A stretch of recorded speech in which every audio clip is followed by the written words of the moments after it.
En YPF Agro estamos todo el tiempo acompañándote con las mejores soluciones desde el inicio hasta el final del ciclo productivo.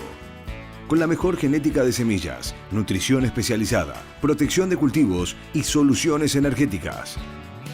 YPF Agro aporta tecnología e innovación al manejo diario de tu campo, porque el campo es todo el tiempo. Y todo el tiempo estamos ahí. YPF Agro. Nutrimax es la innovación en nutrición. Sus gránulos enriquecidos con zinc y recubiertos con anti-dust se agregan a mezclas NPS balanceadas. De esta forma se garantiza una excelente distribución en el suelo de los macro y micronutrientes, posicionándolos de manera óptima para la nutrición de tus cultivos. Nutrimax es argentino, es de Bunge. Tan esencial como el agua. Nutrientes para crecer con la potencia de la tecnología. Todo el nitrógeno y el azufre necesario para un trigo sano, fuerte y parejo. Azufre residual en el suelo para asegurar la mayor rentabilidad en la soja siguiente sin necesidad de una nueva aplicación. Esta es la esencia de Solmix, la solución fértil de Bunge.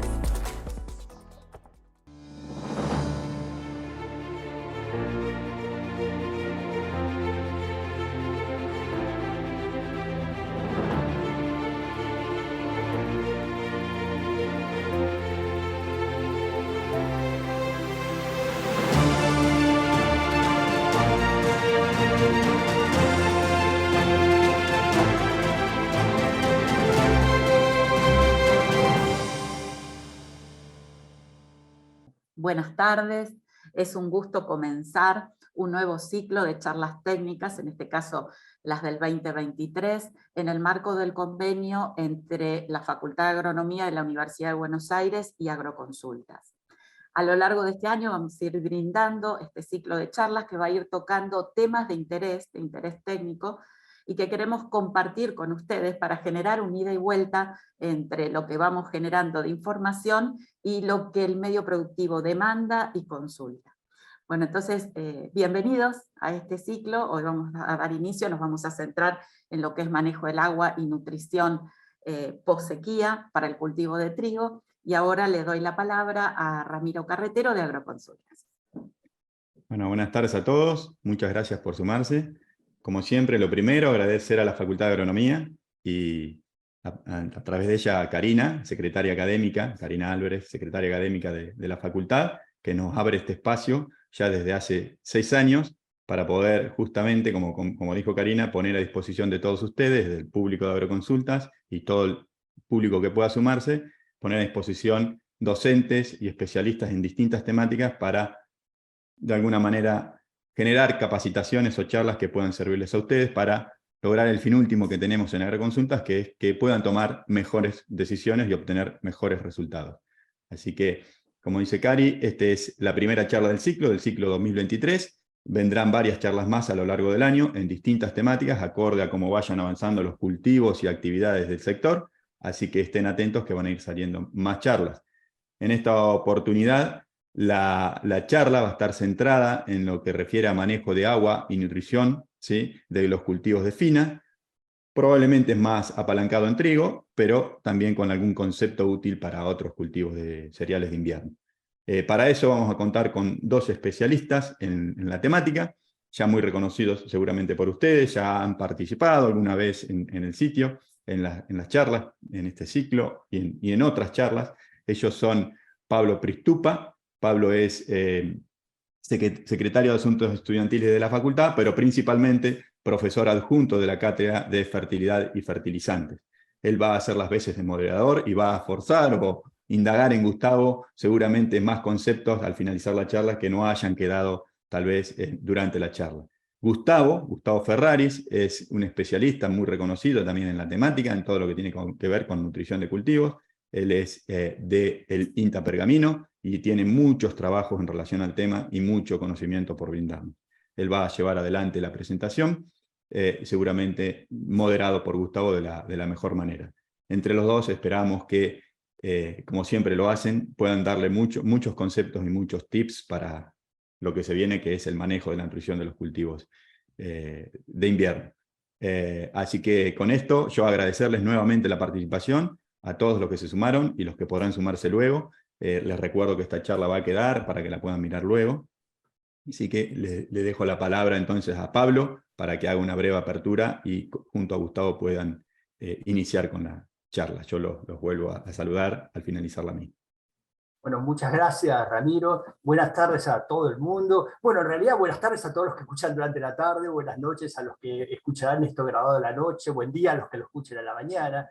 Es un gusto, es un placer realmente compartir esta charla con Gustavo Ferraris. Gustavo es, bueno, ya sabemos, un referente absoluto de la fertilización en el norte de la provincia de Buenos Aires. Yo estoy tentado a decir el referente, pero alguien se puede ofender. Voy a decir que es uno de los referentes de la fertilización del norte de la provincia de Buenos Aires.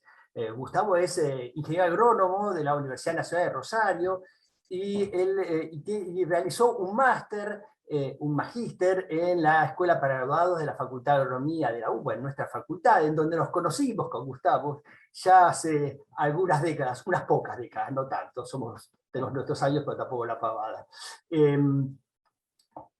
Gustavo se caracteriza por tener un conocimiento sobre fertilidad primero ubicado perfectamente en el tiempo.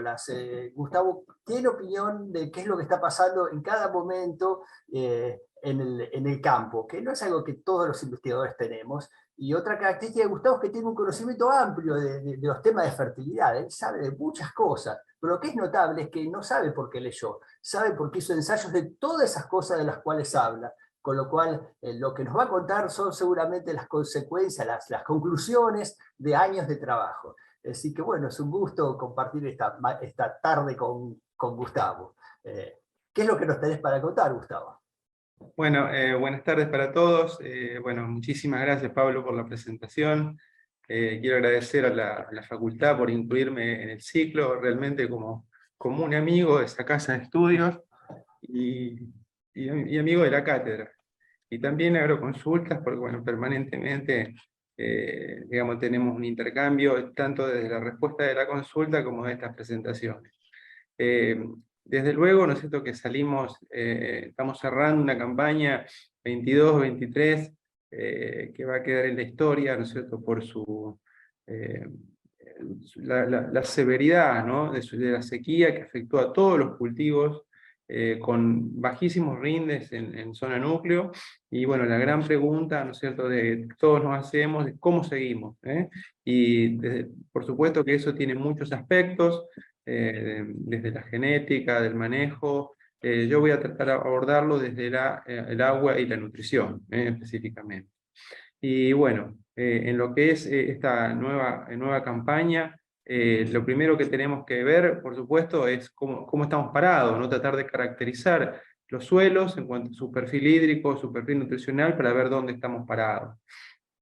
Si nosotros miramos cómo han sido los últimos inicios de campaña, 2020, 2021, 2022, nos encontramos que este año, 2023, o sea, la sequía heredada de la campaña anterior, obviamente se traslada a este momento, y tenemos el inicio, ¿no es cierto?, del ciclo más seco, ¿no es cierto?, de los últimos 4 años. Ya a partir de 2021 empezábamos a ver de que en zona núcleo teníamos un peligroso bache, ¿no es cierto?, que nos estaba, digamos, poniendo realmente en alerta de que las reservas en esta zona estaban disminuyendo, ¿no? Y como consecuencia de los años niña, que tienen una señal muy fuerte, ¿no es cierto?, cuando nos vamos a zona núcleo.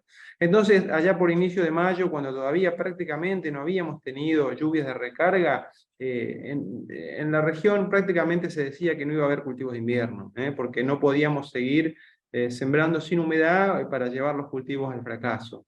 El mes de mayo fue digamos, benévolo en sí, sobre el este de la región pampeana, donde hubieron lluvias de recarga, con diferencias a microescala, por supuesto, pero estuvieron en el orden de los 100, 150, en algunos lugares hasta 200 milímetros.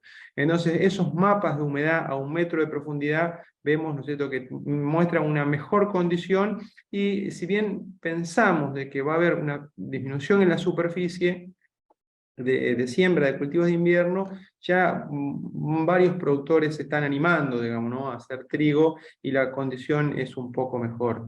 Miramos el agua útil a 1 metro de profundidad, porque el segundo metro no lo vamos a recargar en este otoño. Si hay bien un ciclo El Niño, va a quedar para la próxima primavera o quizá el otoño del año siguiente, de 2024. Entonces creo que lo que tenemos que mirar es el primer metro, pero esta, digamos, determinación de agua en el suelo, esta observación, es el hecho clave de la campaña, es lo que más hay que mirar con mayor intensidad para después poder decidir la siembra. ¿Por qué hacemos tanto foco en el contenido de agua? Porque correlaciona con rendimiento.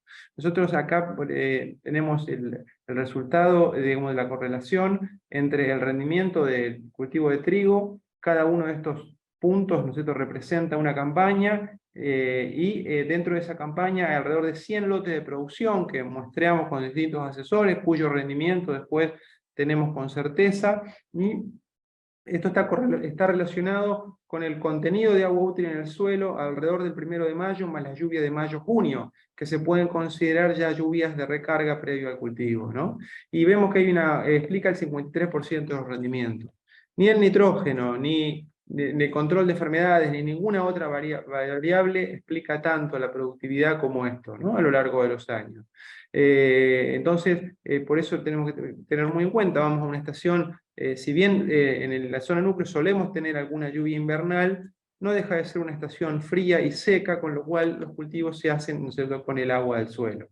Podemos ver, mirando este gráfico, por ejemplo, que el año pasado, si miramos la línea de tendencia, podríamos haber obtenido con el agua que había en la siembra un rendimiento del orden de los 3.000, 3.500 kilos por hectárea. Es de no ser por las heladas, sobre todo la del 9 de octubre, que agarró, digamos, a los cultivos en antesis y prácticamente nos dejó sin nada, ¿no? Entonces, es muy importante, ¿no es cierto?, almacenar la mayor cantidad de agua posible, porque eso realmente explica los rendimientos. ¿Cómo estábamos entonces con lo que son los perfiles? Estas son algunas observaciones hechas, ¿no es cierto?, los primeros días de mayo, cuando prácticamente todavía no habían comenzado, ¿no es cierto?, los que son las precipitaciones que hoy nos alientan un poco más a sembrar. Y si miramos los distintos perfiles de suelo, miramos acá lo que es, digamos, el punto de marchitez y la capacidad de campo, vemos que el contenido de agua útil realmente era muy escaso, entre 30, ¿no es cierto?, y un poco más 60 milímetros, ¿no es cierto?, 65 milímetros, en algunos casos incluso con algo de remanente en profundidad que no pudieron tomar los cultivos de verano, pero claramente, ¿no es cierto?, estábamos con perfiles descargados que no nos permitían tener ninguna seguridad de rendimiento. Después de esto vinieron una serie de lluvias que hoy por hoy nos colocan en una situación un poco mejor, pero de ninguna manera podemos decir de que hemos salido de la sequía.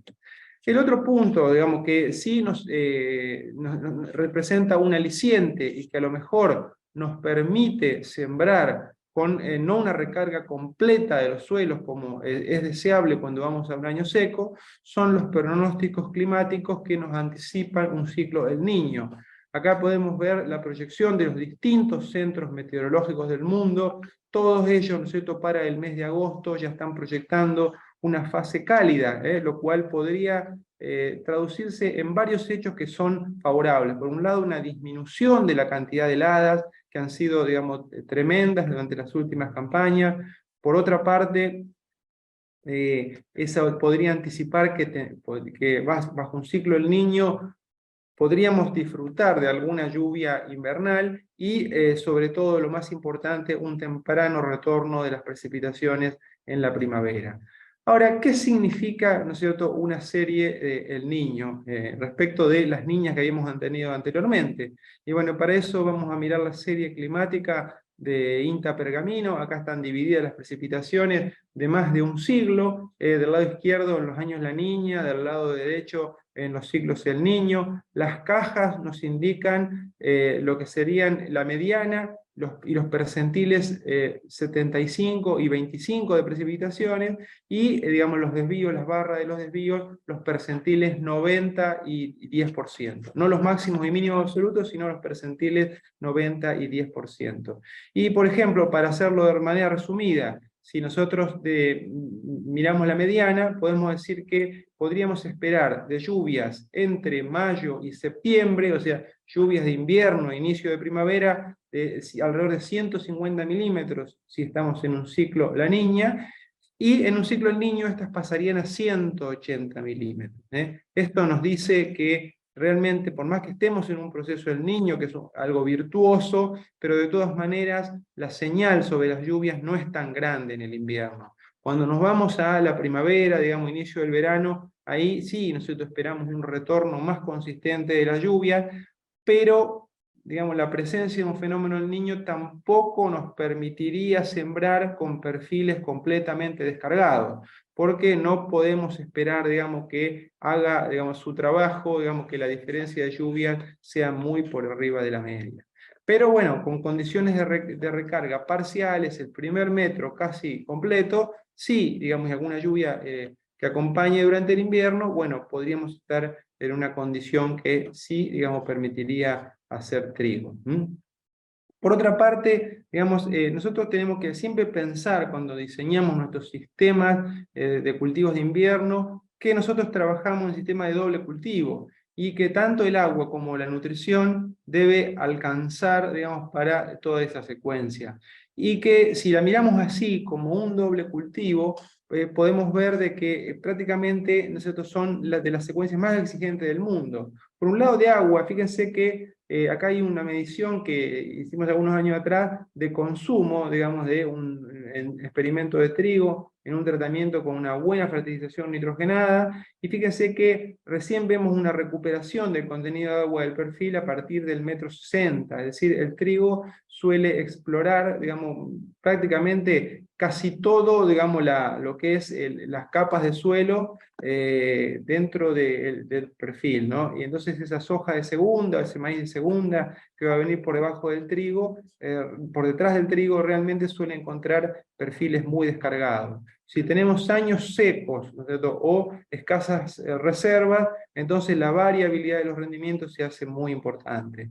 Y desde el punto de vista, ¿no es cierto?, de lo que son los requerimientos, por ejemplo, de nitrógeno, fósforo o azufre, si nosotros comparamos con otros sistemas de cultivo que existen en el mundo, una secuencia con rendimientos que hasta esta última campaña veníamos alcanzando en zona núcleo, como pueden ser 6.000 kilos de trigo, 3.300 kilos de soja de segunda, podemos ver que tiene una demanda mayor a lo que sería, por ejemplo, un trigo blando europeo, que tiene rendimientos más altos, pero claro, es un solo cultivo que está demandando, mientras que nosotros necesitamos proveer la disponibilidad de nutrientes para dos. O si lo comparamos con el Harry Winden americano, que tiene un contenido de proteína más alto, ¿no es cierto?, una calidad mayor, y en base a eso también tiene una demanda, digamos, de nitrógeno, por ejemplo, elevada, pero digamos, es pequeña si la comparamos con lo que son nuestros sistemas de doble cultivo de la zona núcleo. De modo tal que tenemos que hacer una verdadera planificación de recursos, porque por un lado el uso consultivo de agua está prácticamente alineado a lo que son las totalidades de las precipitaciones. Si los rendimientos se expresan, vamos a necesitar evapotranspirar cerca de 1000 milímetros, y tenemos una demanda que orilla los 400 unidades de nitrógeno, cerca de 45 unidades de fósforo, y digamos un valor más o menos similar en el caso del azufre. O sea, de modo que verdaderamente, ¿no es cierto?, es una secuencia muy exigente. Dentro de los elementos que podrían limitar la productividad, sin duda el nitrógeno es el más importante, es el que determina la expansión y duración del área foliar. Su disponibilidad es relevante para la determinación del número de granos, y a su vez interviene en la calidad, ¿no es cierto?, ya que el nitrógeno es un constituyente de las proteínas y el gluten, ¿no es cierto?, que son fundamentales para la calidad panadera. Además, el hecho de que crecen en una estación donde la tasa de migración es baja, nos hace una gran dependencia, ¿no es cierto?, de el manejo de la fertilización. Este tipo de curvas han sido ampliamente difundidas, ajustadas regionalmente. Nosotros la venimos haciendo de muchos años, que relacionan el rendimiento o el rendimiento relativo o la respuesta a la fertilización con la oferta de nitrógeno sumando suelo más fertilizante. En este caso, directamente están puestos rendimiento con nitrógeno 0,60 en el suelo en forma de nitrato, más el agregado por fertilización. Y aquí solamente están puestos en esta nube los datos de 2014 en adelante, que incluye, digamos, los genotipos, podemos decir, modernos, a partir de la inscripción, la liberación de Don Mario Algarrobo, que fue una variedad icónica, ¿no es cierto?, porque dio un salto de productividad, y bueno, Algarrobo y sus amigos que siguieron después, todos cultivares de alto rendimiento, verdaderamente nos empujaron esta curva a la derecha. O sea, cuando teníamos productividades del orden de 4.000, 4.500 kilos con variedades más antiguas, ajustábamos a valores de 140, 150 unidades de nitrógeno, suelo más fertilizante, pero, digamos, con este tipo de variedades nos hemos ido a valores de ajuste mucho más altos, del orden de 180, incluso hasta 200 unidades de nitrógeno, a veces encontramos respuesta. Ese dato de nitratos es una foto inicial, digamos, del día de la siembra, pero una de sus falencias es que no nos explica nada acerca del potencial de mineralización que tiene el sitio. Por eso, digamos, una herramienta útil para complementar, para estimar esa mineralización, es agregar algún índice, y dentro de ellos uno de los más utilizados, uno de los que está más a mano, digamos, en los laboratorios de suelo, digamos, de Argentina, es la evaluación del NAN o del nitrógeno anaeróbico, ¿no? Ese nitrógeno anaeróbico, que se determina mediante una incubación corta de suelos, puede alcanzar valores en un rango, digamos, dentro de los que aquí mencionamos, y nosotros lo usamos de una manera un poco cualitativa, es decir, si ese valor de NAN está por debajo de 50, nos quedamos con el ajuste en base a nitratos más fertilizante, y a la medida que supera el valor de 50, cada punto adicional lo sumamos a esta curva como si fuera 1 kilo más de nitrógeno. De modo que si, por ejemplo, el NAN nos da 65, bueno, podemos sumar a los nitratos 15 unidades de nitrógeno adicionales. Y eso nos mejora el ajuste respecto de usar solamente el valor de nitrato, ¿no? Un hecho auspicioso, digamos, porque no tenemos que olvidarnos que digamos, la ecuación de lo que sería la respuesta a la fertilización nitrogenada, en definitiva, es un cálculo económico, porque nosotros no vamos a estar esperando residualidad, como sucede en otros nutrientes, es ver que los valores, digamos, de los fertilizantes han bajado notablemente, y que nos encontramos en valores que son 2,5 veces a 3 veces menores, digamos, los que teníamos en la campaña pasada. Con lo cual la factibilidad de la fertilización se hace mucho mayor. Si nosotros miramos las relaciones, por ejemplo, de urea, que es una de las fuentes más tradicionales, con respecto al trigo, está un 25% por debajo la relación de precios, o sea, necesitamos 25% menos de trigo para comprar una unidad de nitrógeno, a diferencia de lo que sucede con el maíz, donde estaríamos necesitando mayor cantidad, porque el precio del maíz ha bajado mucho.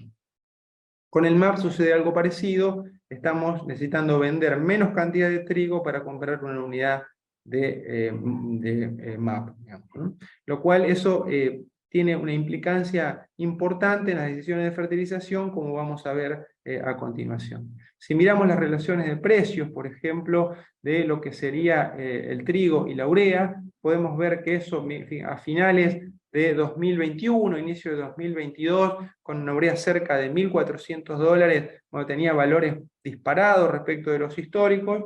Hoy la urea ha vuelto, digamos, a las relaciones históricas, y para el caso del MAP está alrededor de un 20% por arriba de lo que fueron los valores históricos.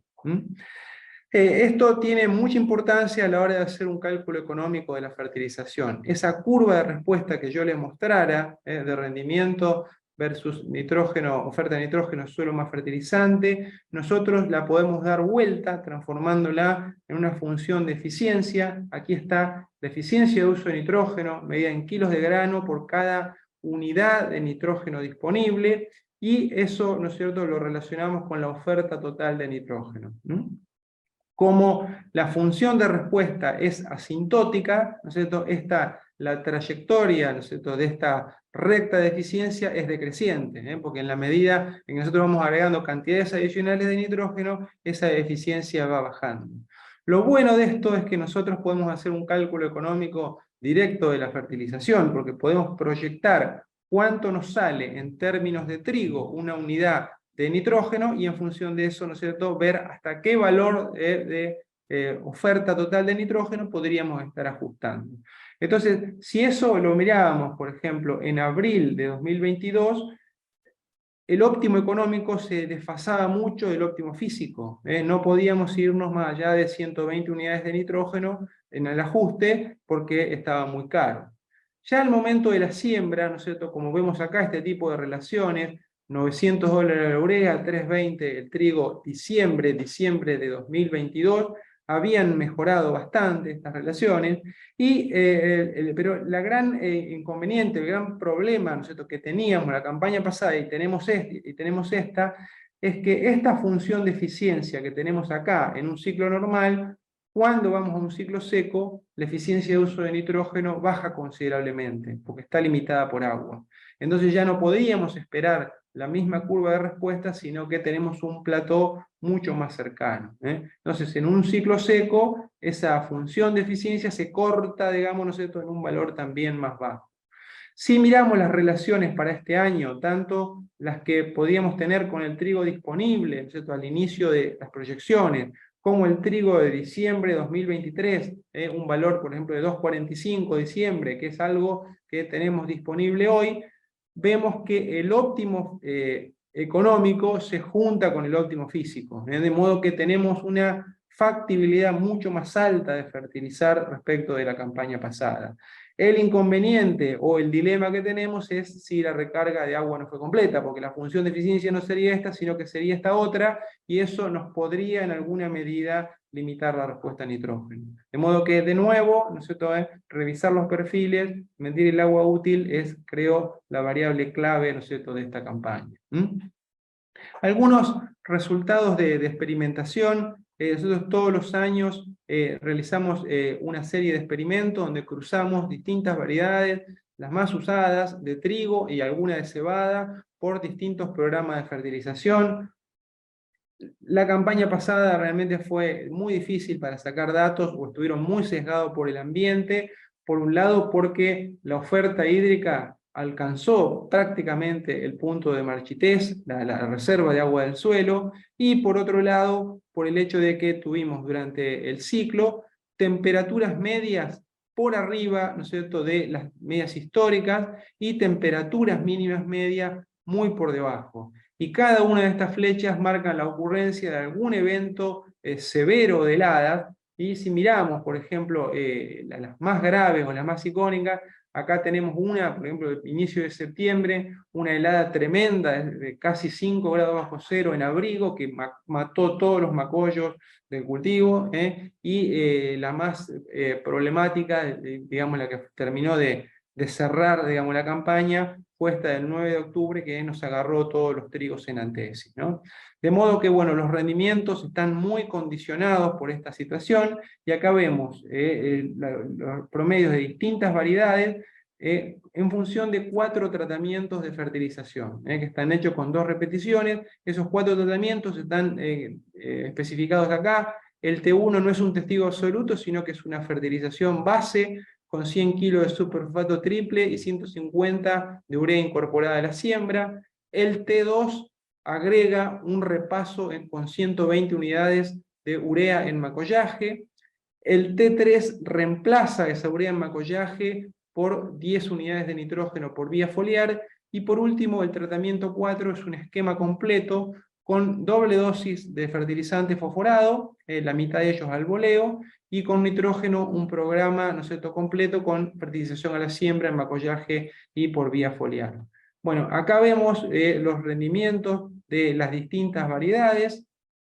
Lo que tenemos para decir es que no vamos a mirar cada una de ellas, por supuesto, pero es que la jerarquía, digamos, entre las variedades cambió en función del ambiente, donde aquellas variedades que tienen mejor comportamiento a frío fueron las que más rindieron, y por otra parte que aún en un año tan severo y con bajos rendimientos, no dejaron de responder a la fertilización, de modo tal que, por ejemplo, pasar del tratamiento 1 al tratamiento 4 nos otorgó 600 kilos de trigo adicional. Si nosotros miramos cómo fue para esa campaña también los contenidos de proteína de los granos, en todos los casos vemos valores altos. Esto tiene que ver con que, digamos, no hubo dilución de nitrógeno en rendimiento, o sea, al ser el número de granos escaso, bueno, hubo más nitrógeno disponible para concentrar en los granos. Y que si miramos los tratamientos extremos, T1 y T4, en promedio, digamos, tuvieron valores de proteína parecidos. Otro experimento en el mismo estilo, hecho en otro campo de la zona de Pergamino, acá en el campo experimental de la consultora Lares, de nuevo nos muestra respuesta a la fertilización, más o menos en el mismo orden de magnitud, y variedades como por ejemplo Baguette 750, Pehuen o Fresno, invernales, con gran tolerancia a frío en pasto, como las prevalentes respecto de los intermedios largos, que eran los que mejor venían rendiendo en campañas anteriores. Ahora, un tema interesante es ver las relaciones que existen entre rendimiento y calidad. Acá tenemos, digamos, las distintas variedades separadas por año climático. Cada color, digamos, es un año climático distinto en función de lo que está aquí en la leyenda. Y, digamos, para cada variedad está especificado el promedio de los tratamientos T1 a T4. De modo que lo que refleja sobre todo esto es no tanto el efecto fertilización, sino el efecto cultivar y el efecto año, ¿no? Y, bueno, podemos ver que en líneas generales la tendencia central es una trayectoria descendente, donde se muestra la dilución de nitrógeno. Es decir, en aquellos casos donde tenemos más rendimiento, la calidad tiende a disminuir, y por el contrario, ¿no es cierto?, cuando tenemos bajos rendimientos, es como que la proteína, ¿no es cierto?, se arregla sola. Y vemos que hay tendencias de años, ¿no?, como por ejemplo fue 2017, años que son bien rendidores, y tenemos alto rendimiento y bajas calidades, y otros años, ¿no es cierto?, como pudo haber sido, por ejemplo, el año 2018, donde tenemos rendimientos más bajos y proteínas más altas. En general, cuando salimos de un ciclo húmedo, tenemos más agua en el suelo y por lo tanto tenemos mayores rendimientos, y por el contrario, cuando salimos de un ciclo seco, como en este caso la sequía de 2017 y 2018, los rendimientos son más bajos y la calidad, ¿no es cierto?, tiende a aumentar. Y por supuesto, dentro de cada año, ¿no es cierto?, está el efecto varietal. Si nosotros incluimos en este gráfico el año 2022, fíjense que todas las variedades, ¿no es cierto?, se concentran en el cuadrante superior izquierdo, es decir, hubo poco rendimiento y por eso, ¿no es cierto?, altos niveles de proteína. ¿Cuál sería el punto donde más me gustaría estar con una determinada variedad en un determinado año climático? Por supuesto que podemos decir, digamos, que nos gustaría estar a la derecha y arriba, pero eso, siendo el nitrógeno escaso, es muy caro de lograr, por lo tanto, ¿no es cierto?, es difícil, ¿no es cierto?, llegar a esa situación. Pero una situación ideal sería como la que encontramos en el año previo, en la campaña 2021-22, es decir, rendimientos lo más altos posible y una calidad cercana a la media, de modo que yo con la fertilización podría manipular esa calidad y llevarla, ¿no es cierto?, a un valor que sea un poquito más alto. Ahora bien, si nosotros queremos hacer un análisis de la respuesta física y económica, ¿no es cierto?, al agregado de nitrógeno, aquí está expresado para los distintos años climáticos y, digamos, para el promedio de todas las variedades en cada uno de los años, ¿cuál es la respuesta en rendimiento al agregado de 120 kilos de urea en macollaje, que acá podemos verlo en kilos por hectárea? ¿Cuál es el margen bruto de esa refertilización y cuál es la eficiencia fisiológica? O sea, ¿cuánto del nitrógeno aplicado en macollaje termina dentro de la planta? Y lo que vemos, ¿no es cierto?, es que la rentabilidad de esa práctica de la refertilización en macollaje está muy de la mano de tener recuperaciones eficientes de ese nitrógeno que se agrega. Es decir, para tener un margen bruto interesante de más de $100 por hectárea, nosotros deberíamos tener una eficiencia fisiológica de más del 50%. Fíjense que la frontera, ¿no es cierto?, de los tratamientos más eficientes pasa por acá, y en todos los casos, para tener más de $100 por hectárea, tenemos eficiencia fisiológica del orden de 55-64%. Cuando la eficiencia fisiológica baja, estamos del orden del 40%, por ejemplo, estamos en márgenes brutos del orden de los $50-60, y cuando la eficiencia fisiológica fue muy baja, el margen bruto por agregar 120 kilos de urea, ¿no es cierto?, fue de solo $27. De modo que deberíamos aplicar ese nitrógeno en las condiciones y con la tecnología de fertilización adecuada para que el cultivo, ¿no es cierto?, pueda llegar a asimilarlo. Precisamente la tecnología de fertilización es un hecho, ¿no es cierto?, sobre el cual se ha hablado mucho en las diferentes campañas, y una tendencia a incorporar el nitrógeno que estuvo de la mano, ¿no es cierto?, de los ciclos secos. Pero es igualmente importante en todas las zonas ese hecho de incorporar el nitrógeno, y para eso, ¿no es cierto?, creo que tenemos que mirar la variabilidad climática, la variedad ambiental que tenemos en las distintas regiones. Acá están expresados en estos distintos mapas los rendimientos de diferentes lotes de producción según la base de datos de ACREA, ¿no? Entonces podemos ver de que hay regiones, ¿no es cierto?, como pueden ser básicamente el centro, norte y el oeste de la región pampeana, que tienen rendimientos un poco más bajos. Eso está relacionado sobre todo con climas más continentales y escasez de lluvia en el invierno. Mientras que, si nos vamos, por ejemplo, a la zona triguera típica del sudeste de la provincia de Buenos Aires, y por extensión, casi que podríamos hablar del centro de la provincia de Buenos Aires, los colores verdes nos indican un clima más benigno y, digamos, una menor probabilidad de déficit hídrico gracias a precipitaciones de invierno o de primavera un poco más frecuentes. Mientras que en la zona núcleo nosotros estamos un poco en la zona de transición, donde hay años que nos comportamos más bien como el norte o el oeste de la región pampeana, y otros años tienen un comportamiento muy parecido a lo que es el centro de la provincia de Buenos Aires. Entonces, en función de la dinámica de precipitaciones, la tecnología de fertilización debe ser diferente. Es lógico, ¿no es cierto?, que en el oeste de la región pampeana la fertilización se haga totalmente incorporada al momento de la siembra, y que si nos vamos a la provincia de Buenos Aires, la tendencia a dividir la fertilización sea más común y, digamos, más recomendable. Por un lado, porque se aplican cantidades más altas de nitrógeno para apuntalar rendimientos más elevados, y por otro lado, porque la probabilidad de tener lluvias en invierno es también bastante más frecuente. Entonces nosotros, digamos, en las últimas campañas, 2021, 2022, venimos haciendo experimentos donde evaluamos esta característica de poner de diferente manera el nitrógeno, ¿no? Y aquí, por ejemplo, tenemos un tratamiento, esta última campaña, donde comparamos un testigo, un esquema, ¿no es cierto?, donde lo que hicimos fue, para separar el efecto remoción, que calienta el suelo y favorece la mineralización de nitrógeno, hicimos una pasada con la sembradora fertilizante, la sembradora, digamos, sin fertilizar, y luego agregamos el nitrógeno al boleo.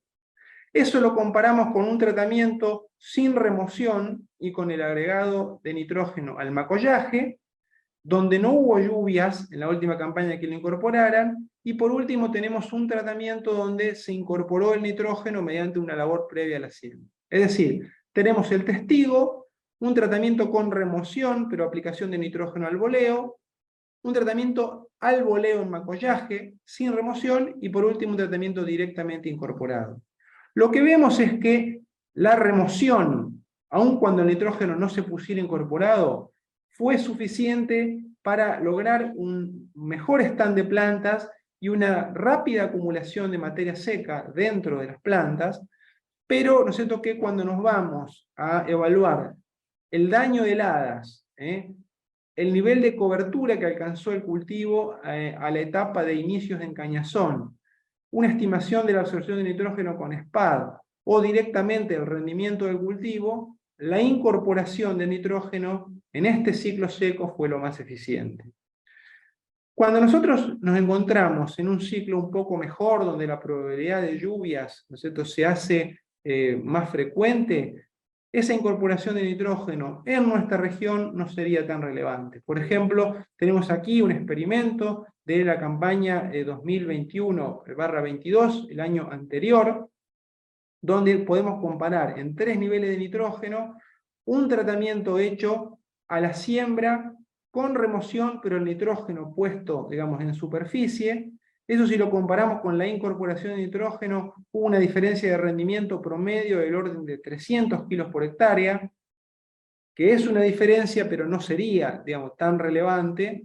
Y cuando lo hacemos la aplicación de nitrógeno al macollaje un día previo a una lluvia, tenemos los mismos rendimientos que habiendo incorporado el nitrógeno.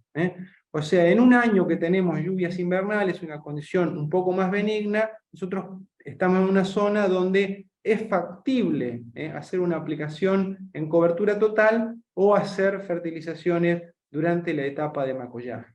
De modo que si vamos a un ciclo, digamos, un poco más húmedo, bueno, nosotros tendríamos la posibilidad de hacer ajustes, ¿cierto?, durante el ciclo.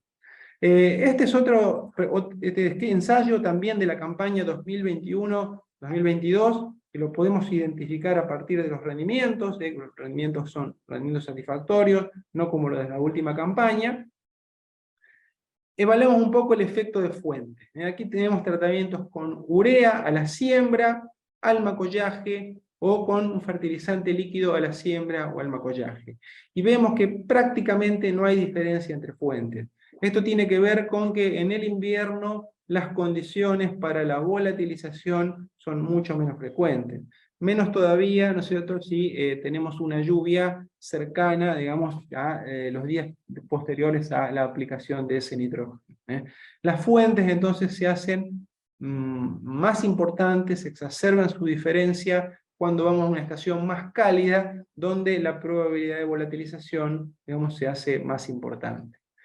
Y uno de los problemas que muchas veces tenemos, digamos, con la aplicación de todo el nitrógeno al momento de la siembra, y sobre todo si el productor lo incorpora contratando la labor, es que como eso, digamos, esa labor tiene un costo importante, en general, digamos, se va del lote y ya no piensa en hacer un eventual reajuste. Y entonces se está perdiendo, por decirlo de alguna manera, la posibilidad de hacer un rediagnóstico durante el ciclo de cultivo, aprovechando la variedad de herramientas que tenemos disponibles. Hoy, por ejemplo, el manejo de imágenes satelitales a través de distintos índices, como pueden ser los índices de clorofila. En este caso, ¿no es cierto?, está, por ejemplo, un Green NDVI, que sería una especie de estimador de la concentración de nitrógeno, algo similar a lo que puede llegar a medir el SPAD, pero que nos permite observar la variabilidad espacial en esta disponibilidad de nitrógeno. Es un indicador bastante, digamos, útil, bastante certero de si tenemos necesidades de agregar algo de nitrógeno adicional durante el cultivo. Y para ejemplificar esto vamos a ver un mismo lote durante 3 campañas diferentes. Por un lado, la campaña 2017, que, digamos, estaba dentro de lo que sería el ciclo húmedo. Veníamos de niños muy fuertes durante las campañas 2014, 2015 y 2016, que habían hecho subir las napas.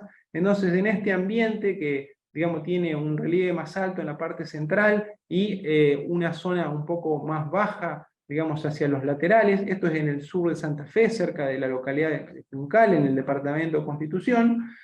Entonces, nos está mostrando a inicios y a mediados de la encañazón colores claros que indican la necesidad de agregar algo de nitrógeno adicional para no perder rendimiento y calidad. Y que en los bordes del campo, ese lote, digamos, está con la napa alta, cercano a la saturación, por lo tanto hay un riesgo hídrico importante, ¿no es cierto?, de perder el cultivo por anoxia, y, digamos, la fertilización debería estar dirigida sobre todo hacia el centro del lote. 2 campañas después, ya entrando en el ciclo seco, con menor disponibilidad de humedad en los suelos, podemos ver colores verdes más intensos. Esto nos indica que hay una mayor concentración de nitrógeno en la biomasa, y por lo tanto, aquí, digamos, Si uno mira las relaciones entre crecimiento y concentración de nitrógeno, está faltando más crecimiento respecto del nutriente, o sea, la limitante aquí sería más hídrica, ¿no es cierto?, que nutricional. Inclusive, podemos ver que a inicios en Cañazón tenemos una determinada intensidad, digamos, ¿no es cierto?, de coloración, pero cuando nos vamos hacia mediados del macollaje, en lugar de diluirse el nitrógeno por el crecimiento, todo lo contrario, ¿no es cierto?, se concentra. Esto quiere decir de que esa deficiencia hídrica se acentúa, por lo tanto, digamos, aquí el nitrógeno no sería limitante y yo no tendría, digamos, la necesidad de refertilizar. Por último, en la última campaña, ¿no es cierto?, la campaña 2022, vemos colores muy pálidos o incluso amarillos. Esto nos están denunciando baja acumulación de nitrógeno, pero también baja biomasa. Entonces, si yo estas imágenes las apoyo con información del lote, con recorrida del lote, donde puedo ver que el cultivo directamente no está creciendo, que está perdiendo biomasa por digamos, causa de las frecuentes heladas, bueno, vemos de que aquí la limitante tampoco es el nitrógeno, ¿no? De hecho, si nosotros seguimos la observación de ese lote, vemos que hacia final de septiembre hay una cierta recuperación del crecimiento por una pausa en la helada, pero digamos, después de la helada del 9 de octubre, totalmente, digamos, el cultivo se desploma, y esas heladas, digamos, que hacen perder tanta biomasa, también hacen que todo el nitrógeno que ha acumulado el cultivo durante su crecimiento, bueno, se enezca el área foliar, ese nitrógeno pase al suelo, ¿no? Y deba seguir todo el ciclo de degradación y mineralización desde el área foliar. De modo que, bueno, una campaña así destructiva, obviamente, ¿no es cierto?, nos está llevando a no tener que hacer ajustes porque tenemos una muy baja chance de estar pagándolo.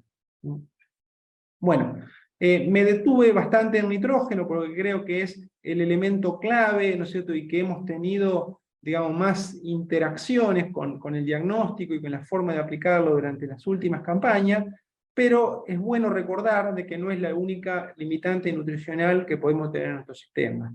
Los relevamientos que se han hecho durante los últimos años nos indican que en toda la región triguera, además de las carencias de nitrógeno, también ha bajado la disponibilidad de elementos poco móviles que funcionan más bien de acuerdo a un balance, como pueden ser zinc y fósforo. También que hay un deterioro de las propiedades estructurales del suelo, como puede llegar a ser el pH, un proceso de acidificación, pérdida de materia orgánica de los suelos, y que inclusive ha disminuido la disponibilidad de otros elementos, como los cationes, en este caso podemos ver en la parte superior magnesio, un elemento que todavía ha sido poco estudiado, pero que ya se encuentra en disponibilidades medias en toda la región, o el potasio, donde hay reportes de respuesta frecuentes, sobre todo hacia la región litoral, Entre Ríos y, por supuesto, lo que es la República Oriental del Uruguay.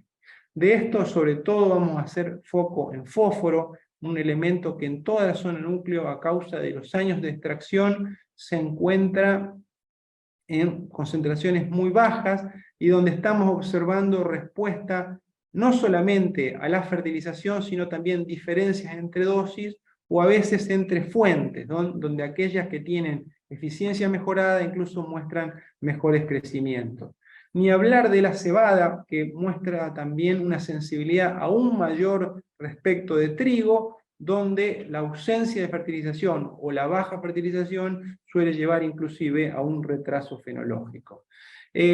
La forma más ajustada de evaluar el efecto de la fertilización fosforada es a través de los experimentos de larga duración, que nos permiten medir no solamente el efecto presente, sino también la residualidad de las distintas estrategias. Yo muestro, digamos, en todas mis presentaciones los resultados de este ensayo de la localidad de Arribeños, donde llevamos ya 16 campañas, 23 cultivos, en una secuencia maíz, soja de primera, trigo, soja, cebada, soja, y lo saliente, ¿no es cierto?, que podemos ver de fósforo es que, a diferencia de lo que sucede con nitrógeno, si nosotros tomamos cada una de las sequías históricas que hemos atravesado durante estos 16 años, en esos periodos secos el rendimiento disminuye, pero la respuesta a la fertilización en términos relativos permanece constante. O sea, que llueva poco, que los rendimientos bajen, no anula la respuesta a fósforo,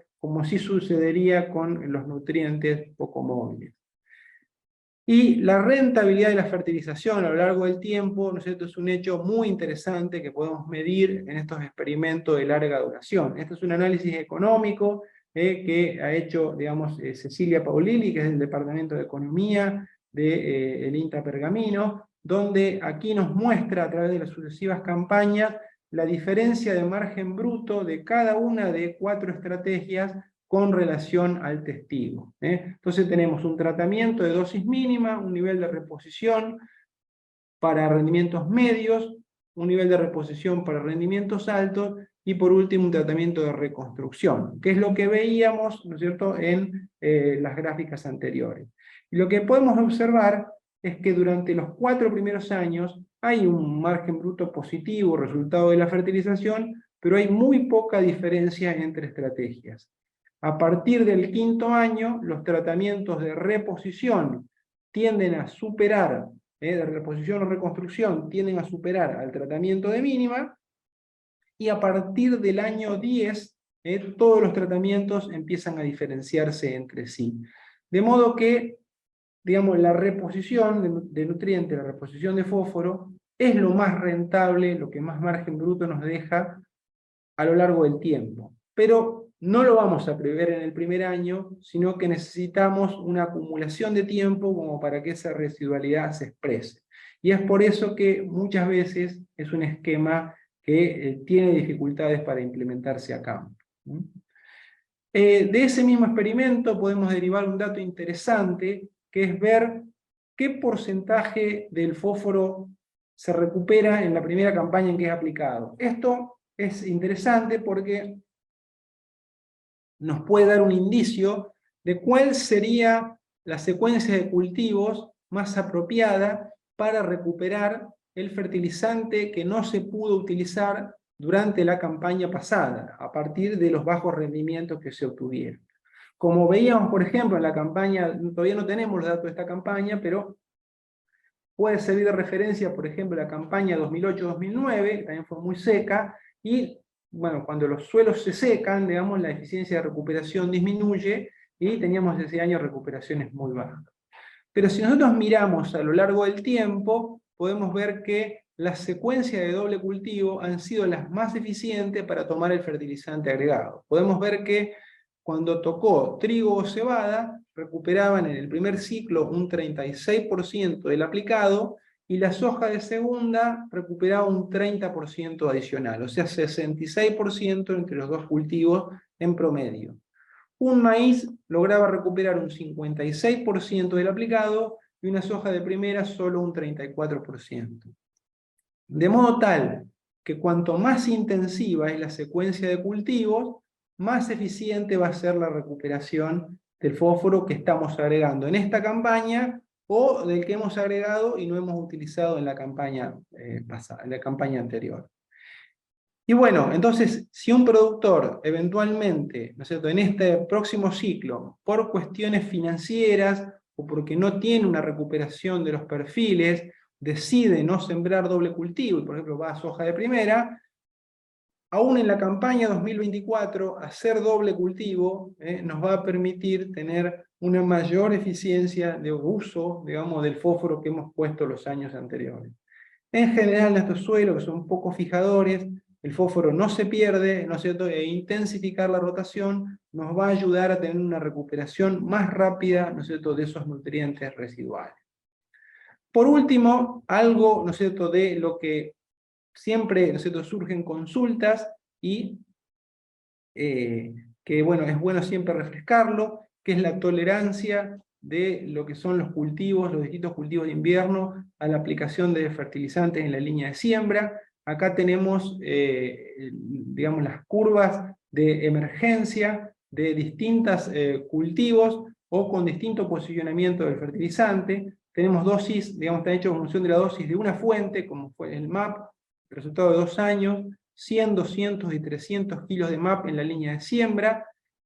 El parámetro de referencia es el trigo al boleo, que obviamente como el fertilizante no va junto, no tiene pérdidas, digamos, de plantas. Vemos que el trigo, digamos, es muy tolerante a la aplicación de fertilizantes en línea, muchísimo más que lo que es el maíz o la soja, y que dosis, digamos, de hasta 200, 300 kilos por hectárea inclusive, no nos hacen perder más de un 5% en la implantación.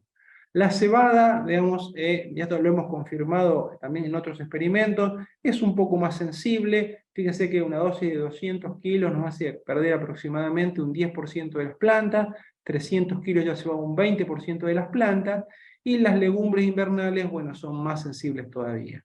Pero el trigo sería entonces una buena oportunidad cuando se quieren aplicar dosis un poco mayores con el objetivo de reposición. Tiene una buena tolerancia a los fertilizantes en la línea.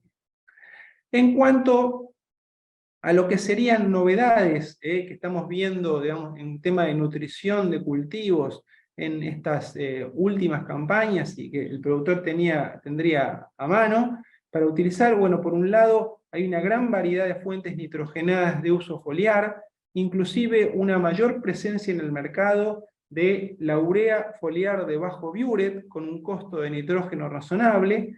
Estas fuentes pueden ser una buena herramienta si no estamos seguros, si no tenemos buenas recargas de agua en el suelo y no queremos aplicar una dosis demasiado alta al momento de la siembra, eventualmente tenemos oportunidades durante el ciclo, no solamente de aplicaciones al suelo, sino también en etapas avanzadas, aplicaciones foliares para corregir nitrógeno y en cuanto a objetivo de rendimiento y calidad.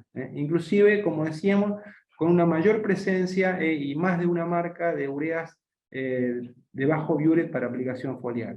También una novedad muy interesante que ha empezado a surgir, a aparecer, se están evaluando y ya apareciendo comercialmente en esta campaña, fijadores libres de nitrógeno de aplicación foliar, o sea, microorganismos de aplicación foliar que se instalan en el mesófilo de las hojas y fijan nitrógeno. La literatura científica habla de 20 a 30 kilos de nitrógeno que podría llegar a tener potencialmente, lo cual, de confirmarse, sería un hecho disruptivo porque, bueno, podría llegar a explicar hasta 1 tonelada de trigo, ¿no? Habrá que evaluarlas y ajustarlas adecuadamente, pero bueno, es una fuente más de nitrógeno que tendríamos disponible. Por otro lado, han ido se han ido registrando, evaluando y pasando al mercado distintos aditivos para lograr una eficiencia mejorada tanto del uso del fósforo como del nitrógeno. Estos productos tienen unos cuantos años ya en otros países, como por ejemplo Estados Unidos, y han ido llegando al mercado argentino. Tienen el objetivo de mejorar, digamos, la eficiencia fisiológica, tener una mejor rentabilidad económica y un menor impacto ambiental del uso de los fertilizantes. Si vamos a un ciclo húmedo, también hay disposición de elementos que son inhibidores de la lixiviación, como es el caso del nitrapirín, que bueno, pueden eventualmente dar una mano, ¿no es cierto?, para una mejor recuperación del nitrógeno, ¿no? También un hecho que estamos asistiendo es que hay una diversidad cada vez más grande de insumos biológicos, tanto con el objetivo de ser promotores de crecimiento, fijadores libres de nitrógeno, como también la acción de biocontrol, y bioestimulantes que están relacionados con también la mejora de distintas etapas, tanto sea con la promoción de crecimiento como en la tolerancia a estrés. Bueno, o sea, una gran diversidad, digamos, de productos que han puesto bastante entretenida el área de la nutrición, y la cual, bueno, vamos a ir recabando más datos con el tiempo, y habrá que ver, digamos, para qué situaciones tienen mayor probabilidad de respuesta. A modo de resumen, podemos decir de que nosotros durante la secuencia de doble cultivo, gramíneas de invierno, ¿no es cierto?, y un segundo cultivo de verano, que mayormente, digamos, en zona núcleo es soja, tenemos distintos tipos de estrategias o distintas formas o momentos de posibilidad de intervención. Hay algunas que son más adaptadas a años secos, como las que veníamos atravesando, otras, digamos, que son más versátiles y dirigidas a años medios, y, digamos, pueden haber alternativas, digamos, de fertilización que se adaptan bien a ciclos húmedos como el que probablemente estemos comenzando. Para un ciclo seco se estaba consolidando una estrategia de aplicación de nitrógeno a la siembra incorporado, fósforo en línea, e ir ya saltar directamente a soja de segunda con la aplicación de fósforo y azufre para apuntalar el crecimiento de este segundo cultivo. Pocas estrategias de intervención, incorporando todo y con dosis altas. Pero no es la única posibilidad y no es la única posibilidad exitosa. También tendríamos la alternativa, por ejemplo, de aplicar algo de fósforo anticipado al boleo, hacer la urea, digamos, o el nitrógeno en forma dividida, agregando algo a la siembra. Si hemos puesto algo de fósforo anticipado, podemos reducir la dosis de arrancador que colocamos en línea, y eventualmente, digamos, durante la etapa de macollaje, agregar nitrógeno y azufre para el crecimiento del trigo, pero también dejando residualidad a la soja de segunda. Otra posible estrategia es usar fuentes fósforo azufradas al momento de la siembra, dividir el nitrógeno, e inclusive con ese nitrógeno que se aplica en macollaje, agregar algo de fósforo en cobertura total y ya dejar también fertilizada la soja de segunda, facilitando la logística. Cuando ya interviene el zinc, empiezan a entrar a jugar tratamientos sobre semilla o mezclas físicas o químicas que contienen también este nutriente. Entonces yo podría, por ejemplo, agregar fósforo y azufre anticipado, agregar una parte de urea que podría estar incorporada, ¿no es cierto? Si estamos en un ciclo no tan húmedo, un ciclo con probabilidad de presencia de un periodo seco, agregar una fuente de fósforo y zinc localizada a la siembra, e ir directamente en soja de segunda, ¿no es cierto?, con el agregado de fósforo. U otra estrategia de partición total, ¿no es cierto?, donde esa misma anterior, pero el nitrógeno lo hacemos dividido, ¿no es cierto?, en el momento de la siembra y el macollaje. ¿Hay una estrategia que sea superior a la otra? Aquí están repartidas de modo tal que la cantidad de nitrógeno aplicado es igual en todas, y lo mismo sucede con la cantidad de fósforo, de modo de que para un mismo rendimiento no generar un desajuste en nitrógeno o un balance negativo para el caso de fósforo. Y podemos decir de que no hay una estrategia mejor. Va a depender de la región, como decíamos, va a depender de cómo es la dinámica de precipitaciones a lo largo del ciclo, cuáles son las preferencias del productor, la disponibilidad de fuentes que tenga, e incluso la maquinaria a la que tenga acceso para hacer las distintas distribuciones. Lo importante es ajustarse a la característica del año, y siempre vamos a tener en cuenta que hay algunos axiomas de los cuales no nos debemos apartar. Por ejemplo, cuando nosotros hacemos aplicaciones de presiembra, siempre vamos a utilizar fuentes de bajo costo por unidad de nutriente, porque, digamos, el objetivo es hacer reposición y agregar kilos más que calidad. Al momento de la siembra en línea vamos a usar la fuente, sobre todo desde el punto de vista de fósforo, la fuente de la mejor calidad posible. No vamos a usar una mezcla química que contenga, por ejemplo, zinc, o una mezcla química microgranulada poniéndola al boleo. Vamos a desaprovechar sus bondades. Siempre lo vamos a poner en la línea del cultivo más sensible, como sería la gramínea de invierno. Durante el macollaje tenemos la posibilidad de completar la fertilización, sobre todo con nitrógeno, a veces también con azufre, y vamos a tener en cuenta, por ejemplo, para la elección de la fuente, si hay posibilidades de incorporación o no con lluvia en los próximos días. Y por último, para soja de segunda, aquí no es un momento para hacer reposición ni para aplicar cantidad, porque esa soja de segunda es muy sensible a la presencia de fertilizantes en línea. Ya de por sí es un cultivo sensible, generalmente lo sembramos con poca humedad en el suelo, por lo tanto el efecto es un starter, el objetivo es un starter que más bien apuntale el crecimiento de ese cultivo, fertilización para el cultivo, no tanto fertilización para reposición.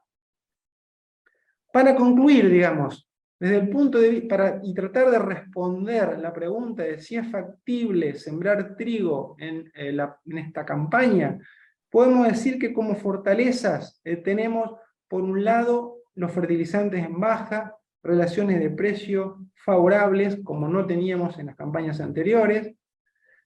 Hay también un objetivo de muchos productores de una estrategia financiera. Todavía tenemos los insumos para trigo, son de los pocos que todavía tienen sus costos a tipo de cambio oficial, y si esto, digamos, lo llegáramos a cosechar con una unificación cambiaria, podríamos retirarlo a un valor, digamos, de tipo de cambio mucho más alto del actual.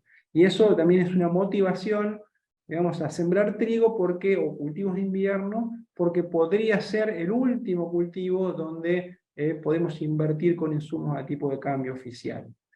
Una soja de segunda, que en años húmedos, años niños, tenemos en general altos rendimientos.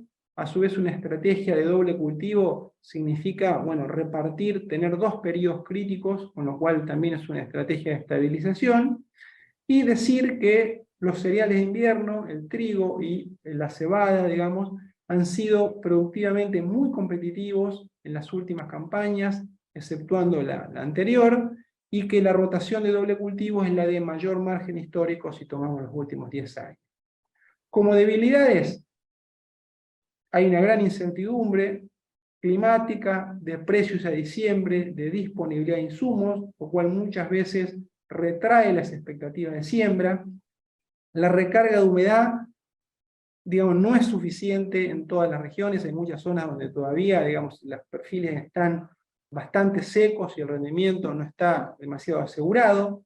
Muchas veces los años niños traen problemas del otro lado, por muchas lluvias, sobre todo en la primera quincena de octubre, donde podríamos tener, por ejemplo, baja radiación, riesgo de fusarium. Los cultivos de invierno en esta campaña tienen un costo de oportunidad bastante elevado, porque los años niños suelen ser años con buenos rendimientos de cultivo de verano. Entonces, si no está seguro de tener la recarga hídrica suficiente, el productor muchas veces decide pasar a un cultivo de verano donde los años lluviosos se ven claramente beneficiados. Hay una tentación a partir de los magros rendimientos y la baja disponibilidad financiera actual de hacer soja de primera con baja fertilización, aprovechando la residualidad de fósforo y azufre agregado a la última campaña, y eventualmente, digamos, también un doble cultivo nos podría llevar a cosechar en un otoño húmedo, lo cual, bueno, es muy, muy especulativo, ¿no? Para resumir y para dejar los últimos conceptos acerca de los puntos a tener en cuenta respecto de trigo, digamos, en esta próxima campaña, creo que lo primero que tenemos que pensar es en cortar la inercia del último año, donde prácticamente todas las decisiones que tomó el productor con su asesor salieron mal. Sin embargo, esto no tiene por qué seguir siendo así. Creo que estamos en una condición ambiental un poco mejor, donde ya las lluvias van retornando y con pronósticos más alentadores, con lo cual creo que cabe una mirada positiva, digamos, ¿no?, respecto de la futura campaña. Creo que el elemento clave es el muestreo de agua y nutrientes por ambiente, sobre todo agua. No basta mirar con mapas generales, creo que hay que meterse en la variabilidad micro y la decisión de sembrar es lote a lote. Gestionar la ansiedad, no sembrar trigo por revancha. El productor tiene en algunos casos un deseo de sembrar cultivos de invierno para cosechar pronto y recuperar su condición financiera. Eso es un objetivo, digamos, bien claro, ¿no es cierto?, y bien valedero, pero creo que la prioridad tiene que estar en cosechar bien antes que cosechar pronto, ¿eh? O sea, no nos sirve sembrar cultivos de invierno donde no tenemos, por ejemplo, una mínima disponibilidad hídrica que asegure una estabilidad de rendimiento. A este punto, nosotros, digamos, en las decisiones de siembra, podemos cometer 2 tipos de errores, ¿eh? Un error de tipo 1, un error de tipo 2. El error de tipo 1 sería rechazar la hipótesis nula cuando esta es verdadera, que en términos agronómicos significaría no sembrar trigo, pero que el agua aparezca. Esto, bueno, nos habremos perdido el cultivo, digamos, pero tenemos la revancha en el cultivo de verano siguiente. Y la otra posibilidad, el error de tipo 2, sería aceptar la hipótesis nula cuando esta es falsa, que en la práctica significaría sembrar trigo, pero que siga un ciclo seco, ¿no es cierto? Y eso puede significar realmente para un productor salir del sistema, porque no puede seguir cosechando mal. De modo que, sobre todo, creo que hay que evitar de cometer el error de tipo 2. No forzar ambientes, no es un año para sembrar trigo sobre maíz, sembrar lotes secos o marginales, creo que hay que centrarse en los buenos ambientes, cumplir estrictamente con las fechas de siembra por variedad, sobre todo teniendo en cuenta que en estos ciclos húmedos la soja de segunda contribuye mucho al margen bruto de la rotación, de modo que sembrar demasiado temprano, ya sabemos los problemas que nos trae de exposición a heladas, que lo hemos sufrido mucho en las últimas campañas. Y sembrar tarde va a reducir la expectativa de rendimiento de soja de segunda. Invertir lo que se debe, ni más ni menos, jerarquizar insumos, un trigo excesivamente barato, sin una fertilización adecuada, sin control de enfermedades, no nos sirve, ¿no?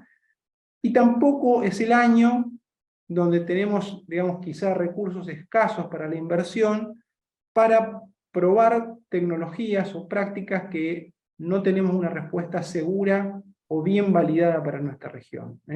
Creo que no hay que gastar ni de más ni de menos, sino que hay que gastar lo justo, jerarquizando aquellos de mayor impacto.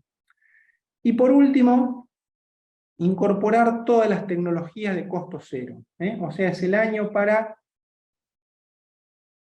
hacer foco en el monitoreo, medir, hacer una buena calidad de siembra y una calidad de fertilización. O sea, no solamente cantidad, sino cómo hacerlo para obtener el máximo retorno. A cada una de las prácticas que pongan, o de las tecnologías y de los insumos que pongamos en juego. Bueno, con esto termino mi presentación. Agradezco de nuevo la invitación y bueno, estamos a disposición para las preguntas y el intercambio. Muchísimas gracias. Bueno, Gustavo, felicitaciones, me encantó la presentación, nos hiciste un recorrido muy pormenorizado por todos los aspectos de la fertilización, de la producción. No sé, al público, a mí me dejaste un poquito angustiado, ¿no? Porque dijiste que es un año en el cual hay que invertir lo que se debe, ni más ni menos. El problema es saber qué es lo que se debe. Ese es el gran problema.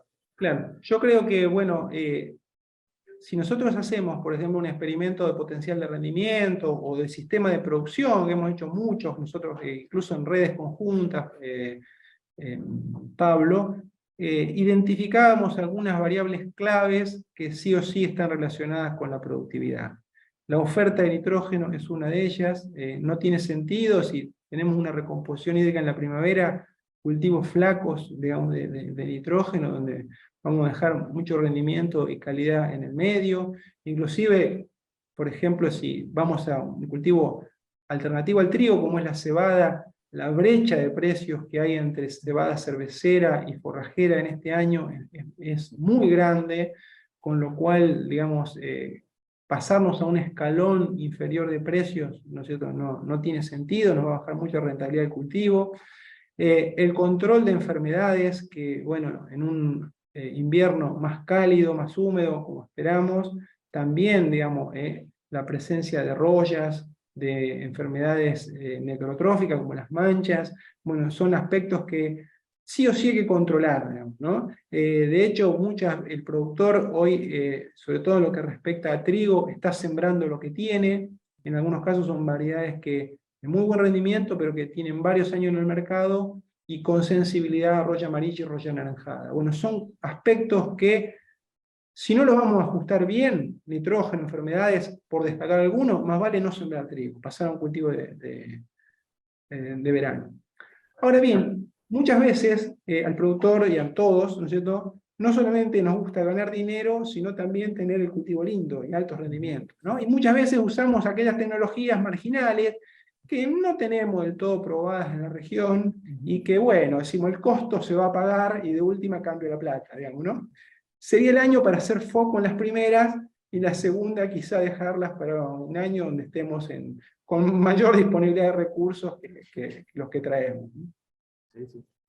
Centrándonos un poco en el clima, Gustavo, vos hiciste una descripción muy interesante, que es, bueno, está claro que se viene un año niño, ¿no? Pero por lo menos los datos que vos mostrabas del Interpergamino mostraba que el efecto del año niño en invierno es menor, ¿no? Yo hacía a grosso modo, más o menos creo que había 35 milímetros de diferencia entre precipitaciones de invierno en año niño y en año niña, con lo cual saber, obviamente todas estas cosas no son certezas, porque inclusive dentro de los años niños y años niñas hay variabilidades, ¿no? Entonces, un asunto es, si pensamos que en general la época clave para la determinación del rendimiento en cebada y en trigo es, bueno, un poco antes de espigazón, ¿no? Los 30 días antes de espigazón, ¿no? ¿Cómo prevés que estarán las cosas para fin de... Eso calculo que será fin de septiembre, principio de octubre, ¿correcto? Claro, bueno, yo lo que, sobre todo la observación estaba dada, ¿no? A pensar de que quizá en un cultivo de verano, frente a la presencia de un año niño, nos podemos arriesgar a hacer un planteo medio o un planteo más ofensivo sin adecuada recarga. Porque sabemos que por lo menos las precipitaciones medias las tenemos en el 90% de los años. Sí. En el caso de los cultivos de invierno estamos mucho más sujetos, si no tenemos una buena reserva, a cuándo sea el retorno de las lluvias, ¿no? Y que si, por ejemplo, hoy podemos ver, hoy hay mucha humedad en superficie, ¿no? Pero vemos que entramos, por ejemplo, a hacer un muestreo con el barreno y vemos que a los 60, 80 centímetros ya el barreno no pasa más. O sea, durante el periodo crítico, el cultivo explora la parte profunda del suelo, ¿no? Porque lo que hay en la parte superficial se seca rápido y ya no alcanza, ¿no?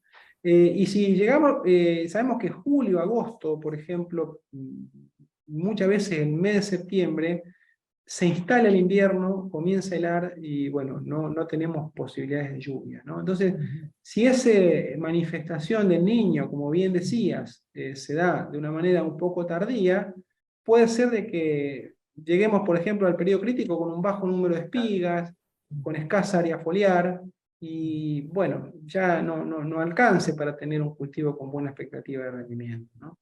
Entonces, no podemos contar, sí, quizá con un año menos helador, con alguna lluvia de invierno, pero no podemos estar seguros de que nos vaya acompañando. A mí me parece, Gustavo, no sé si compartís, vos creo que lo señalaste, que en una circunstancia como esta, una de las cuestiones a tener en cuenta es si podemos diagnosticar cómo está nuestro lote en particular de humedad a la siembra, ¿no? Por supuesto. ¿Te Eso parece? creo que es la muestreo clave de la campaña y donde la labor del asesor, del profesional, digamos, hace la diferencia. Nosotros mismos aquí en la región de Pergamino podemos mirar un mapa muy general, decir tenemos agua llovido, estaríamos en 50%, 60% de agua útil, pero hay una variabilidad enorme entre lotes en función, por ejemplo, de lo que haya rendido el cultivo anterior. Tenemos en el partido sojas de 2.000, 2.500 kilos, otras rinde cero, entonces hay una herencia muy distinta entre una y la otra. Tenemos la variabilidad de lluvias del final de verano también fue muy grande, estas lluvias de otoño han sido muy distintas.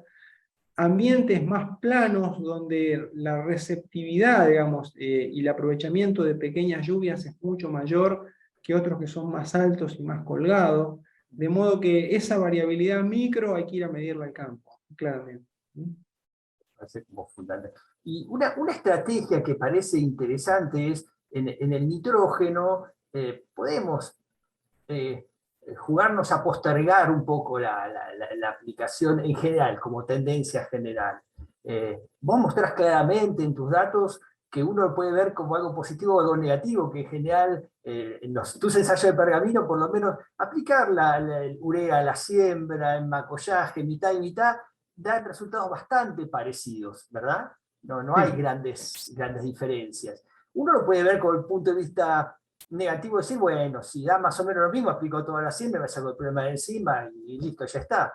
Pero también uno puede pensarlo como si uno puede postergar un poco de la fertilización a fines de macollaje, te da tiempo para ver si llueve durante macollaje, ir ajustando, ¿no? ¿No te parece? Siempre la postergación en estos casos de la decisión parece que juega a favor de uno, ¿no? Totalmente, Pablo, y yo creo que es la estrategia para el año. O sea, si hoy tenemos en función del agua, el agua útil almacenada en el suelo, tenemos un potencial para rendir 3.500, 4.000 kilos, que más o menos esa relación es tan ajustada de cuánto podríamos sacar en función del agua útil, bueno, podemos fertilizar al inicio en base a esa disponibilidad. Contamos con una cosa a favor también, los valores de nitratos están muy altos esta campaña. No hubo lluvias lixiviantes en el otoño, los rendimientos han sido bajos, las temperaturas altas, cuando comúnmente nos encontramos con acumulados de 30, 50 unidades de nitrógeno, hoy muchos lotes superan las 100 unidades. Eso es un valor, un crédito muy interesante.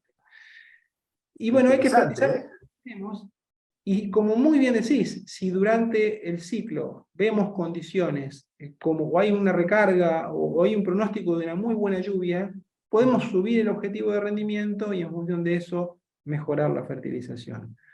En nuestra región, en la zona núcleo, hay probabilidad de lluvias de invierno, tenemos fuentes apropiadas, si no tenemos una lluvia segura, eventualmente podemos proteger ese nitrógeno, usar una fuente con menos riesgo de volatilización. Nosotros hemos medido que hasta 2 nudos la eficiencia de uso de nitrógeno es bastante alta, baja poco, con lo cual tenemos una ventana bastante grande de fertilización. Y a veces, la estrategia típica que nos anduvo muy bien durante el periodo seco de incorporar el nitrógeno, yo digo que tiene una limitante, que es que muchas veces el productor contrata esa labor es cara, y el productor se va del lote, no quiere agregar nada más. Pero por ahí nos perdemos de hacer un rediagnóstico para el cual tenemos un montón de herramientas, ¿no? Hay otro punto que también es muy interesante, Pablo, y es que, por ejemplo, el año pasado, la incorporación de nitrógeno nos salía el equivalente a 10 kilos de fertilizante, por ejemplo, porque el nitrógeno estaba carísimo. El año está mucho más barato, ¿no? Entonces, a lo mejor incorporar el nitrógeno e irse al lote nos sale 30 kilos de fertilizante, ¿no? Entonces ya, entre aplicarlo en cobertura y incorporarlo, bueno, ya la decisión, digamos, es más dudosa, ¿no? Pero yo claramente creo que este año estamos más ajustados a particiones del orden 50-50 o 70-30 que a poner todo el nitrógeno al momento de la siembra. Dos cosas. Primero, interesante lo que contás, que tenés visto que hasta 2 nudos en el norte de la provincia de Buenos Aires la respuesta es mayor. ¿Tuviste experiencias más tardías? Yo recuerdo haber visto experimentos en el sudeste de la provincia de Buenos Aires que tenían respuestas un poquito menos eficientes, pero con eficiencia hasta bastante avanzada la encañazón. Sí, es así, Pablo, incluso en aplicaciones de Z39, muchas veces vemos que, por ejemplo, si dejamos el 50% del nitrógeno a Z39, los rendimientos bajan respecto de una partición siempre y macollaje. Pero muchas veces tenemos mejores respuestas haciendo un buen diagnóstico y poniendo ese 50% de nitrógeno tarde que poniéndolo a ciegas en un año seco, ¿no? Por ejemplo, una práctica hecha en los últimos 2 años, muy común, fue agregar 300 kilos de urea, por ser una fuente en la práctica, incorporado al momento de la siembra. Sobre trigos que después celaron y tenían rendimiento de 2.000 kilos, 1.500 kilos. Eso es lo menos eficiente que hay.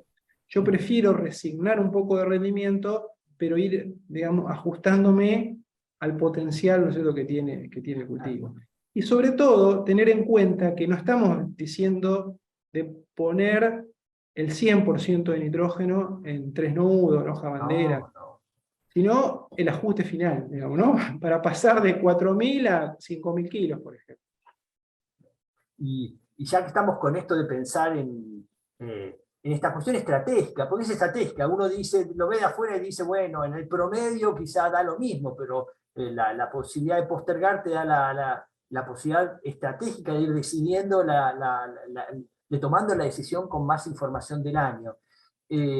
Este año que me voy un poquito para el lado de la cebada, que hay una diferencia tan interesante entre los precios de la cebada cervecera y la cebada forrajera. Y también, bueno, eventualmente un productor que está buscando calidad en trigo. ¿Cómo ves el año para fertilizaciones foliares en antesis para cebada o para trigo?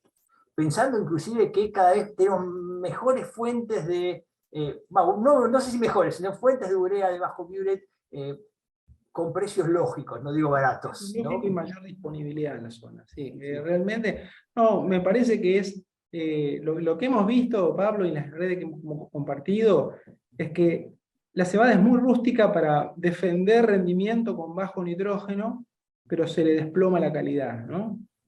Y también de que esa división de nitrógeno, ese retoque tardío, es más importante en la cebada que en el trigo, ¿no es cierto? Porque si vos pones toda la siembra, lo transforma en macollo, lo transforma en rendimiento y diluye muchísimo la calidad. Entonces, ese reajuste nos hace mucho más importante. Y creo que la cebada, incluso con las variedades que han venido siguiendo, y incluso las nuevas que tenemos actualmente, Overture, Charles, Sinfonía, ¿no es cierto?, que están sembrando hoy, reemplazando ya a Andrea, también tienen explosiones de rendimiento y explosiones muy seguras, ¿no?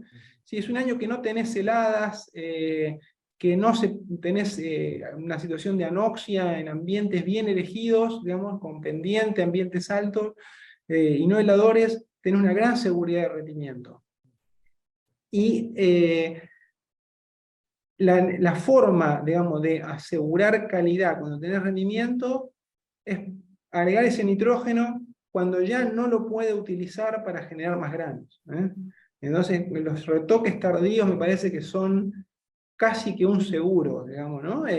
Y bueno, con esa proyección que habíamos ajustado de tener por lo menos una oferta de 30 a 35 kilos de nitrógeno por tonelada de rendimiento que se va a cosechar, cuando estamos debajo de eso, creo que el ajuste de nitrógeno, el repaso, es algo muy recomendable. Inclusive tiene esta gran ventaja que uno lo hace ya cuando está en espiazón, ya la cosa está bastante jugada. Uno sabe jugada, ya, sí, no, sí. La certeza no existe, pero uno tiene bastante claro, información acerca de cómo viene el rendimiento, ¿no? Inclusive tenemos herramientas para defender el rendimiento hoy, por ejemplo, fungicidas muy eficaces, ¿no es cierto? Que bueno, pueden llegar a ser muy bueno, digamos, ¿no? Como para una herramienta para decir, aplicar nitrógeno seguro con una proyección de rendimiento cierta. Vos lo nombraste un poco, pero pasando ya un poquito a los otros nutrientes, ¿no? Siempre me parece que es interesante resaltar lo que vos mostrabas de la eficiencia del fósforo que atraviesa los distintos escenarios hídricos, ¿no? Vos tenés alta, la eficiencia de la respuesta al fósforo es bastante parecida en un año seco y en un año húmedo, salvo que sea un año espantosamente seco, ¿no? Si el cultivo se después, ¿no?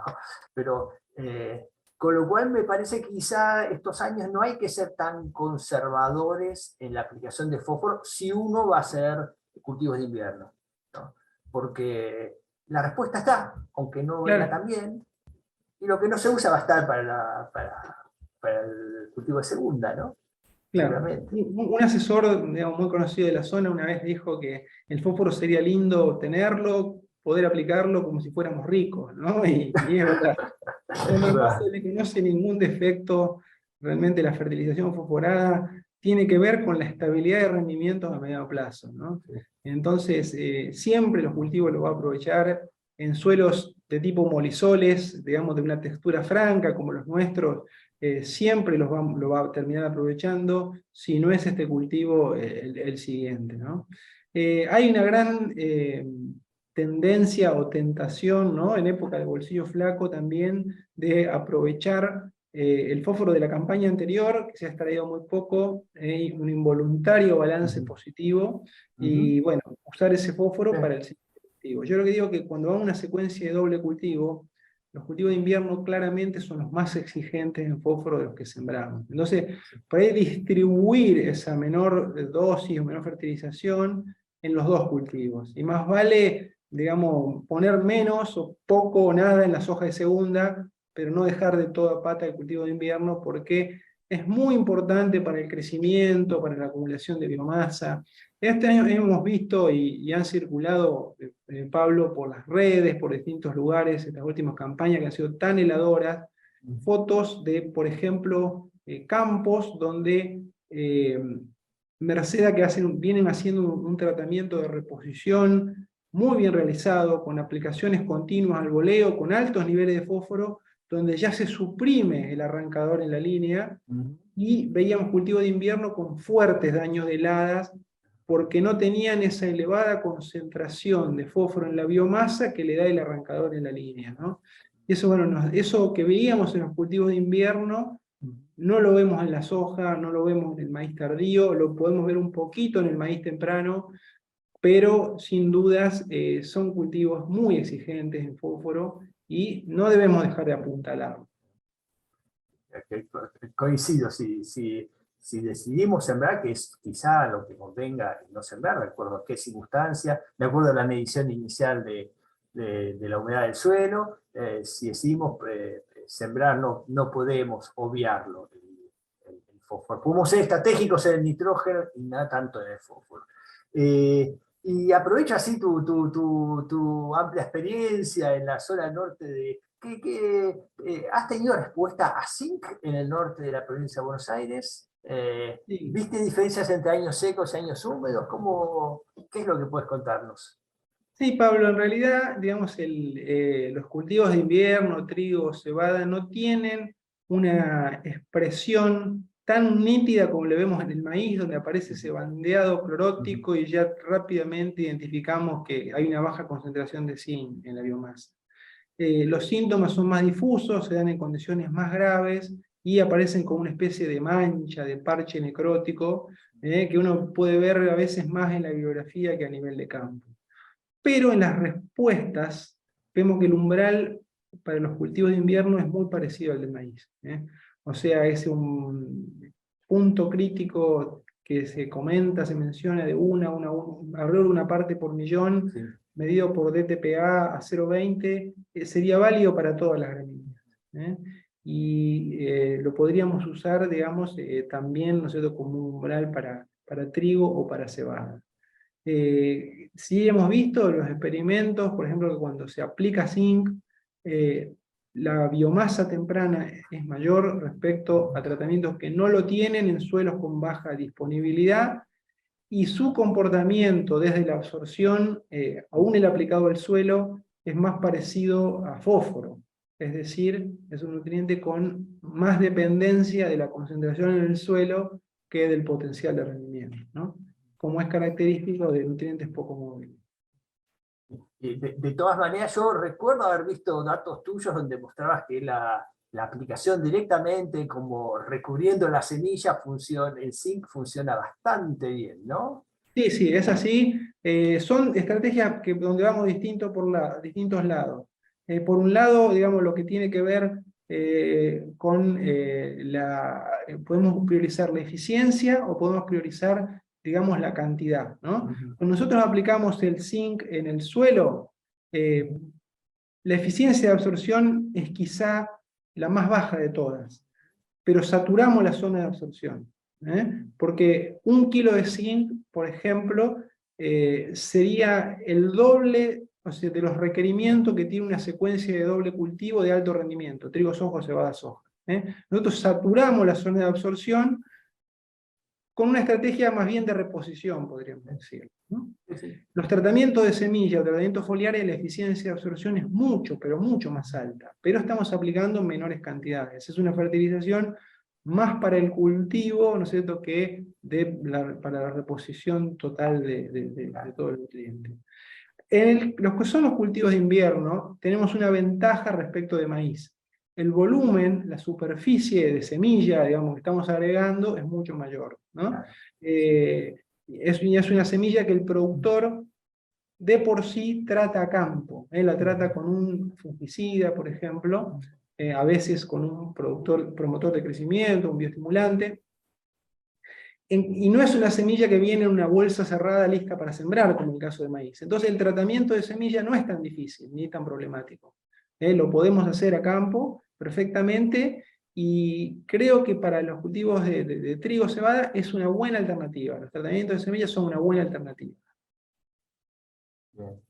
Bueno, Gustavo, a mí me pareció muy interesante, nos situaste adecuadamente en el año, ya me quedo un poco más tranquilo, vimos cuáles son las estrategias más recomendadas para los distintos nutrientes, así que bueno, muchísimas gracias, Gustavo. Bueno, gracias Pablo, gracias por acompañarme, gracias por el intercambio realmente, que fue muy bueno, muy fructífero, y la verdad que es una alegría enorme haber compartido este momento con vos.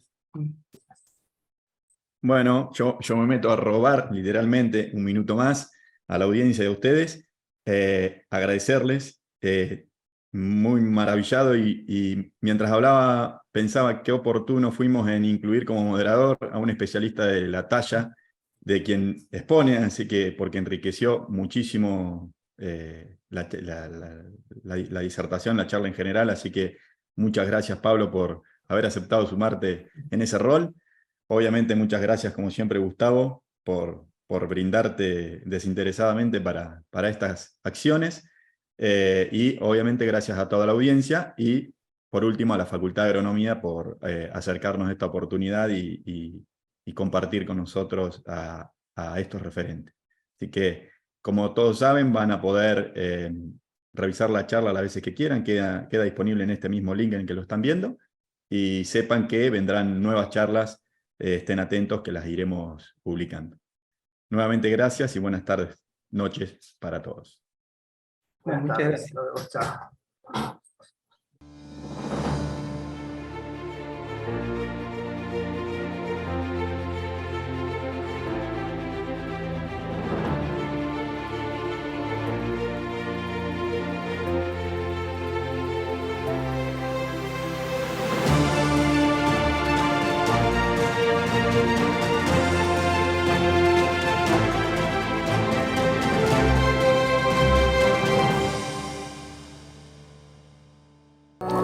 Tan esencial como el agua.